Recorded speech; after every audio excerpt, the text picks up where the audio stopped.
Assalamualaikum dan salam sejahtera kepada semua ibu bapa yang saya hormati. Saya doakan tuan-puan berada dalam keadaan yang baik, sihat dan tenang pada hari ini. Dalam episod ke-9 cabaran motivasi 100 hari buat ibu bapa tanpa henti, saya nak kongsi satu pesanan yang sangat penting. Anak-anak sebenarnya tidak meminta banyak daripada kita. Mereka cuma nak ibu bapa yang sabar. Ibu bapa yang sabar ketika mereka lambat memahami. Ibu bapa yang sabar ketika mereka tersilap. Ibu bapa yang sabar ketika mereka minta perhatian walaupun kita penat.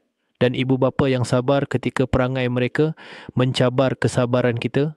Anak-anak sedang membesar, sedang belajar, sedang membentuk identiti diri. Kadang-kadang mereka tak tahu nak mengawal emosi. Kadang-kadang mereka sendiri tak faham kenapa mereka bertindak begitu. Sebab itu, kita yang dewasa, yang lebih matang, perlu menunjukkan contoh bagaimana bertenang, bagaimana mengawal marah, bagaimana bercakap dengan lembut.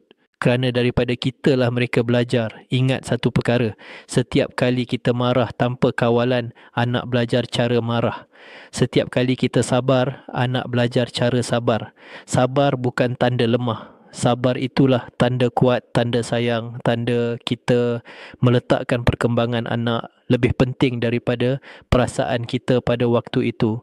Ibu bapa yang sabar akan melahirkan anak yang lebih yakin, lebih tenang dan lebih mudah dibentuk.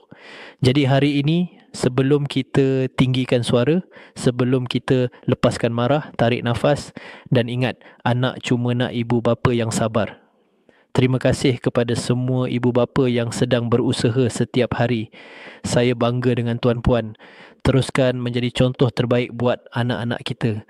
Jika bermanfaat, jemput subscribe channel Pengetua AI di YouTube. Kita teruskan menyebarkan kebaikan dan motivasi setiap hari.